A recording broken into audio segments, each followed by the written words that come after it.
हिंदवी स्वराज्याचे संस्थापक छत्रपती शिवाजी महाराज, स्वराज्य रक्षक छत्रपती संभाजी महाराज, भारतरत्न डॉक्टर बाबासाहेब आंबेडकर आणि राष्ट्रसंत संत तुकडोजी महाराज या महापुरुषांच्या पदस्पर्शांना वंदन करून मी विनया विलास पाटील, विभाग पश्चिम महाराष्ट्र, विश्वासराव नाईक महाविद्यालय 32 शिराळाची विद्यार्थिनी आज आपल्या पुढे विषय मांडते. India that is Bharat. प्रत्येक व्यक्ती असो, वस्तू असो या राष्ट्र, प्रत्येकाच्या अस्तित्वाची सुरुवात नावानेच होते.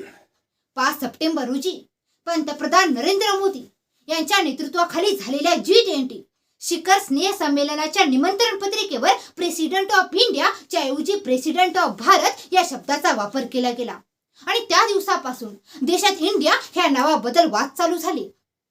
देशाला आझादी मिळून 70 वर्ष झाल्यानंतर देशाचं योग्य नाव काय यासाठी पोल चालवली जात आहेत.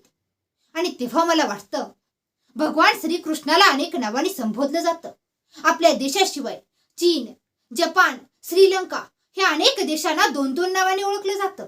आणि तेव्हा 2 नावं असल्यामुळं आपल्या देशाचं अस्तित्व कमी या नुकसान होत आहे का, हाही विचार इथे केला पाहिजे.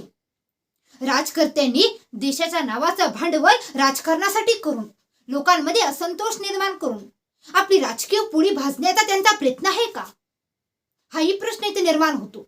कारण आपल्या देशाचं इंडिया ऐवजी भारत नाव असायला हवं अशी संकल्पना देशातील काही लोकांची असेल.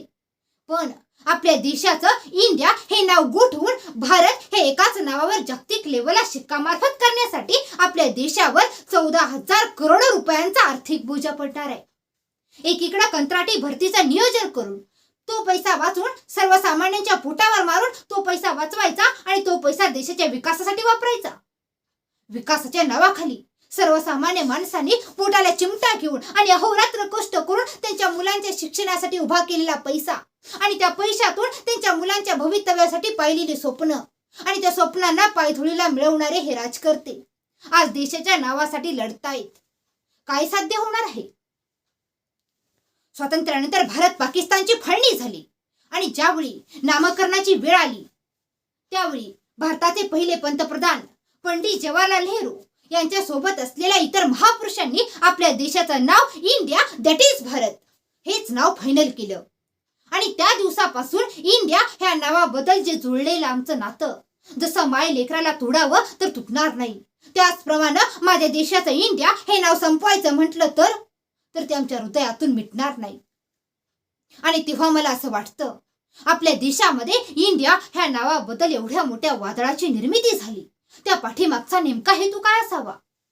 खरंच इंडिया हे नाव चुकीचं असेल तर त्यावेळी आपल्या देशातील महापुरुषांनी घेतलेला निर्णय म्हणजे त्यांच्या विचारांवर आघात केल्यासारखं होईल. त्यांनी देशासाठी केलेला त्याग पाहता मला असं वाटतं इंडिया म्हणजेच भारत हेच नाव योग्य आहे. ब्रिटिश 16व्या शतकात व्यापारी म्हणून हिंदुस्थानात आले. 150 वर्ष त्यांनी आपल्या देशावर राज्य केलं. आपल्या देशाला स्वातंत्र्य मिळावं म्हणून हजारो सैनिकांनी आपल्या प्राणांची आहुती दिली आणि मग आपल्या देशाला स्वातंत्र्य मिळालं. पण ब्रिटिशांनी जाता जाता आपल्या देशाचे 2 तुकडे केले, इंडिया आणि पाकिस्तान. आणि तेथून पुढे आपल्या देशाला इंडिया आणि भारत ह्या 2 नावाने ओळखलं जाऊ लागलं. पण आज त्याच 2 नावांपैकी इंडिया हे नाव अयोग्य की दोन्ही नाव योग्य यासाठी आज आपण देशातल्या देशात लढतोय.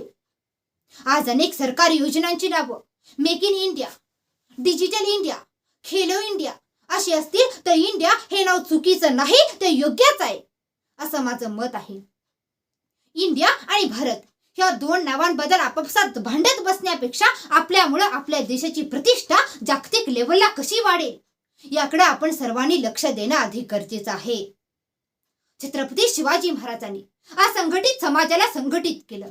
त्यावेळच्या प्रजेची अवस्था ही आताच्या काळातील भरकटलेल्या दिशाहीन समाजासारखी झालेली होती. छत्रपती शिवाजी महाराजांनी त्या सर्वांना संघटित करून त्यांना विश्वासात घेऊन त्यांना स्वाभिमान काय आहे हे पटवून दिलं आणि स्वराज्याची स्थापना केली. त्याचप्रमाणे आपण सुद्धा असंघटित चुकीच्या मार्गाने चाललेल्या दिशाहीन युवकांना संघटित करून त्यांना विश्वासात घेऊन त्यांना इंडिया म्हणजेच भारत तशा एकाच नाण्याच्या 2 बाजू आहेत. एक बाजू छापा असेल तर दुसरी बाजू काटा आहे आणि या दोन्हींचं मूल्य एकच आहे. जर छापा पाहिजे असेल तर काटा नको म्हणता येणार नाही आणि जर काटा पाहिजे असेल तर छापा नको म्हणता येणार नाही, हे लक्षात घेऊया. आणि इंडिया आणि भारत या दोन्ही नावांचा अर्थ एकच आहे, हे सर्वांना पटवून देऊया. जय